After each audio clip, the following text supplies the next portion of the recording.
Hey, every Wednesday, a longtime San Diego sports pundit makes the westbound trip to come to KUSI. Do you know where I lived? Everything is westbound for me. Yes. Yeah, I know where you live. Anyhow, we talk about the big things on the sports calendar. People come from near and far to gather around their TV. What are you going to throw at me today? Well, let's start with TV ratings are out, and the good news is the All-Star Game is level from a year ago. The bad news is last year was some of the worst All-Star Game ratings ever. Yeah. So, with that in mind, is the All-Star Game even worth having anymore? No. I seriously... Would you expand on that? Yes, I'd be more than happy to expand on it. This is all I need to see is Yadier Molina hitting a game-tying home run and getting a high five from the shortstop, Francisco Lindor, of the other team. Tells me it's not a game anymore. It's a bunch of fun for these guys. Exhibition. Trot the guys out. Let them do a fashion show. I like to see all the uniforms. That always used to be my favorite part of the All-Star Game anyway. And but the game itself is long past being important and interesting, and now they don't even play for home field in the World Series. I was working while it was on, but I thought I heard somebody pontificating on how Aaron Judge is the next Mickey Mantle. Are we jumping the gun there a little bit? Yeah, I'd say so. I mean, Mickey Mantle hit 565 home runs. Aaron Judge has hit 30. But he looks pretty good. And by the way, Aaron Judge was drafted 19 picks after Hunter Renfroe was picked by the Padres. And I don't mean to put any pressure on Hunter Renfroe, but this is the kind of thing. Look, the Padres could be having Aaron Judge, right? At least for a couple of years until they had to let him go to the Yankees. Until the Yankees bought him. Yeah, right. All right, so let's turn this a little more locally. By the way, we should give Brad a hand because absolutely. And I did see his seventh inning. I happened to tune in. I said, I'm going to watch Brad Hand. And I was pleased to see that not only he pitched a good seventh inning, but he made it back to the dugout. Still a Padre. Yeah. He hadn't. That's kind of a bum. All right. We had Jim Alt from the San Diego Aviators in studio. He was talking about their WTT King Trophy. They are the best in World Team Tennis, and here's what he had to say about it. I don't care if it's tiddlywinks. If you're the best at something, it's pretty darn cool, isn't it? It's nice to be the only professional sports team in San Diego to bring one of these home and a national title. Not to rub it into any other guys, but we do have this. Team tennis, trending up or down or not at all in your book? Well, in San Diego, it's trending up because it's just what he said, that it's a professional team that won a championship. We don't have too many of those around here. In fact, we have a lot of minor league sports now in San Diego.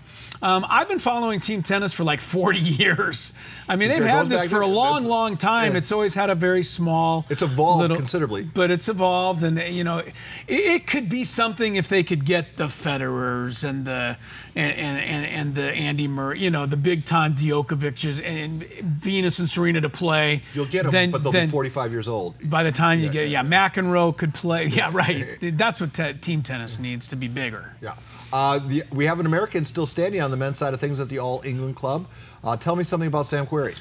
California guy, number one. Number two, we talked about this about a month ago, that there was no more American men left in tennis. And what I was referring to then was the fact that an American has not won a major since Andy Roddick won the U.S. Open in 2003. That's 54 majors ago. So I'm all about Sam Querrey. I mean, he's got to get through some tough competition the rest of the way. Federer's still in the draw, but great victory today for Sam. It was nice. I was rooting for him. It was nice to see. And while we're across the pond, we can take this video full if you want, guys. The perils of being a ball girl. Marin Cilic is serving in the near court.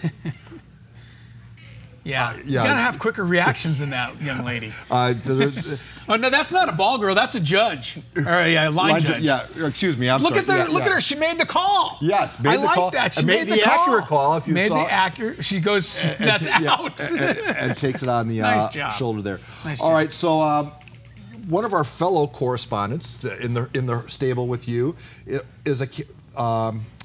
Mason Kern. Yeah. I don't know if we're going out of order. Well, first of all, let's talk about the fight. I'm going out of order here.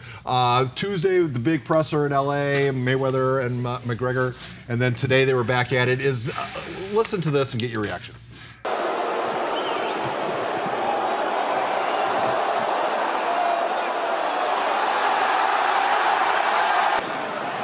That's it. That's it. There's about $5 grand in here. Because now you do something with that flag, you ain't getting this bag or this money back, and I'm gonna you up on this stage.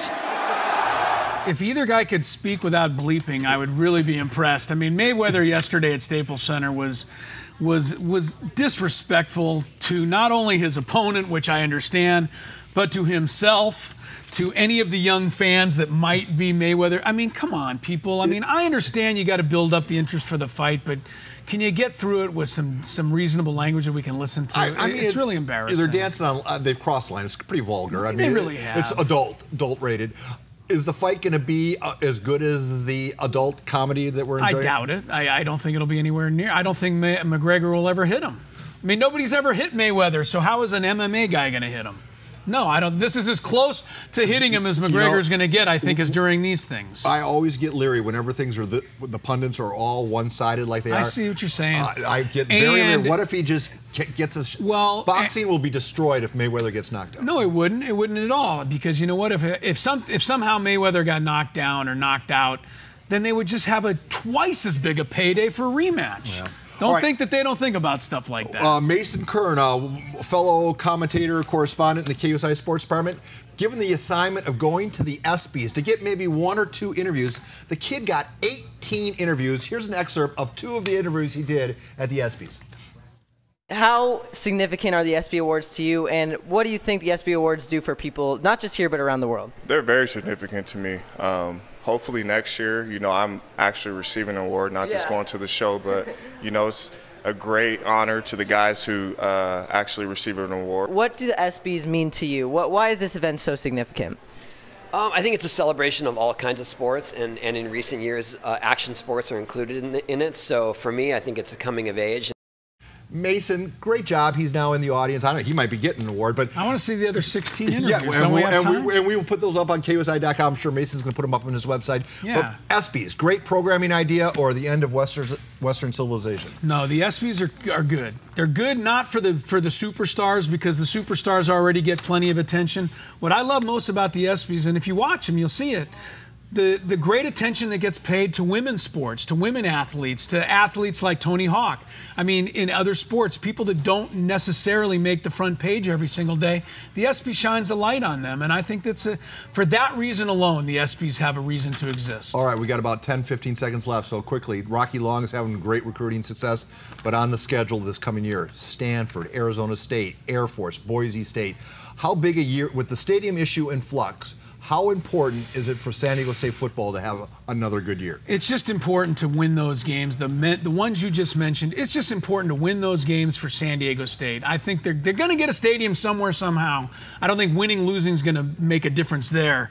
But it is going to continue the rise of the Aztec program if they can beat the likes of Stanford and ASU. I'll take just going 2 for 2 again. 2 and 2 in those 4 games? Yeah, I think that's enough. It would be pretty good for them. All right, just quickly, former Charger Stephen Cooper will be in studio tomorrow, and we'll be hoping to have another special guest coming away at 6:45. But none are more special than Chris Ello. Chris, thank you for stopping by. We are done from the sports side of things. We'll see you tonight on the ASR when we have all sorts of Little League. Her name's Sandra. Okay, Susan.